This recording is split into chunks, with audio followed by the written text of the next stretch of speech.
더 나아가 저희가 토라 안으로 들어갈 때 하카도시 바룩 후께서 저희에게 무사르 교훈을 주시는 것을 봅니다. 특히 희생 제물인 코르바노트를 통해 무사르 교훈을 주시는데, 토라에서는 희생 제물에 관하여 다음과 같이 자세히 그리고 심도 있게 더 나아가 명확하게 말씀하십니다. 존경하는 여러분, 사람이 하셴께 예물을 드릴 때 짐승 소나 양떼 중에서 드릴지니라, 이 와이크라 129 합니다. 여기서 베헤마는 코셔 동물, 즉 유대 율법상 식용 가능한 정결한 짐승을 의미하며, 이는 곧 이러한 짐승들을 제물로 바칠 수 있음을 기억하십시오. 다시 말해 정결한 짐승만이 합당한 제물이 될 수 있다는 뜻입니다. 베헤마, 가축과 바칼, 고기, 왜 구분할까? 제물엔 베헤마, 정육점에선 바칼을 쓴다. 베헤마와 바칼은 거의 동의어지만 미묘한 차이가 있습니다. 왜 구분할까요? 제물로 소를 바치겠다는 것은 좀 더 격식 있게 표현하자면 베헤마를 바친다는 의미입니다. 하지만 정육점에서 고기 주세요 할 때 베헤마나 소 대신 바칼을 쓰는 이유는 바칼가 일상적인 식용고기, 즉 식탁에 오르는 고기를 좀 더 직접적으로 뜻하기 때문입니다. 그렇습니다. 같은 이치입니다. 이것은 칼반, 즉 희생제물로 바치는 소입니다. 하지만 서로 다른 두 단어가 연이어 사용됩니다. 그러므로 바알 하무살께서는 처음 나오는 베헤망라는 단어가 희생제물 그 자체를 의미하는 것이 아니라 오히려 그 희생제물을 가져오는 사람, 즉 헌납하는 사람을 지칭한다고 가르치십니다. 네, 이 바카르 제물을 가져온 이는 바로 베헤마입니다. 왜 베헤마일까요? 그 이유는 죄를 지었기 때문입니다. 무심코 그랬다고 말하겠지만 만약 고의였다면 처벌은 훨씬 더 가혹했을 겁니다. 주의를 기울이지 않았다는 것은, 즉 부주의했다는 것은, 두 번째로 하셈께서 모든 것을 지켜보시기에 그분을 경외하고 행동에 신중해야 함은 결국 그를 베헤마처럼 행동하게 만드는 것이죠. 베헤마는 규칙이 없어서 정말 원하는 대로 먹고 마십니다. 친구의 것을 탐하고 걷고 자고 번식합니다. 동물의 세계에는 부부간 충실함이 거의 없습니다. 비둘기 같은 예외도 있지만 요점은 바로 이겁니다.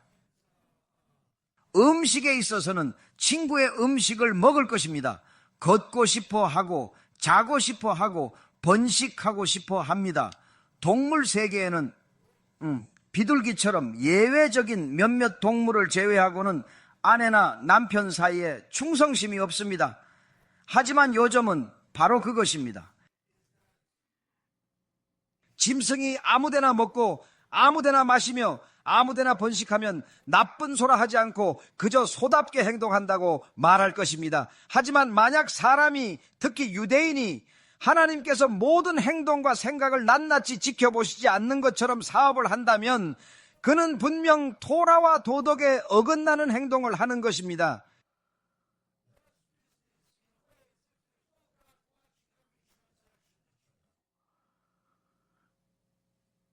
만약 어떤 사람이 도덕에 대한 규칙을 주신 하나님이 안 계신 것처럼 자신의 몸을 다루거나 잘못 다룬다면 본질적으로 그 사람은 베헤마, 짐승처럼 동물처럼 행동하는 것입니다. 그래서 토라는 우리에게 코르반, 제물을 가져오는 이 베헤마, 짐승, 즉 희생 제물을 가져오는 짐승에게도 심지어 희생 제사에 대한 규칙이 있다고 말해줍니다. 실수로 죄를 지으면 코르반 차타스 책임. 실수가 아니라면 바마보다 훨씬 나쁠 것입니다. 이 바마를 어디로 가져가야 할지 모를 때, 그러니까 죄를 지었는지 확신할 수 없을 때는 어떻게 되나요? 차살은 예를 들어 베이트 하믹다시에서 음식을 먹는 사람은 잠시 쉬면서 먹어야 한다고 합니다. 그는 인간이고 앞에 두 조각의 고기가 놓여 있습니다. 자, 그가 코셔 고기를 먹으려 했는데 앞불사 옆에 있던 제물로 바쳐진 고기인 줄은 정말 꿈에도 모르고 실수로 그만 잘못 먹어버렸습니다. 친구가 그걸 보고 달려와서 어머나 큰일 났네, 아이쿠 잘못 드신 것 같아요 라고 말했습니다. 큰일이네요. 이를 어쩌면 좋을까요? 어떻게 아십니까? 확실히는 모르겠지만 그랬을 수도 아닐 수도 있습니다. 그러므로 그는 코르반을 가져와야 합니다. 그는 사고로 코르반소를 사는데 25,000달러나 들었습니다. 정말 안 그랬을 겁니다. 단지 돈을 잃었을 뿐이라고 말할 겁니다. 그러므로 차살은 안 된다고 합니다. 만약 당신이 자신이 무엇을 하는지 주의하지 않았다면 베헤이마처럼 행동한 것입니다. 잘못된 고기를 먹지 않아도 어쩌면 죄를 짓지 않았을 수도 있지만 무의식적인 행동, 즉 의식하지 못하는 행동은 이미 동물과 같은 것이라고 할 수 있습니다. 라보타이 예카림 파라샤의 처음 몇 구절에서 삶에 대한 실로 진정으로 정말 무한한 교훈을 봅니다. 만약 스스로에게 규칙을 부여하지 않는다면 그렇게 살면 힘들어진다. 성공과의 관계 유지도 어렵고 인생도 즐기기 힘들다. 규칙은 필수지만 인간이 만든 규칙에만 갇히면 오히려 더 나쁠 수 있다. 왜냐하면 그것은 불완전하고 오류가 있을 수 있기 때문이다. 인간의 규칙은 완벽하지 않으니까 결국 스스로를 올가매고 자유를 잃는 꼴이 될 수 있다.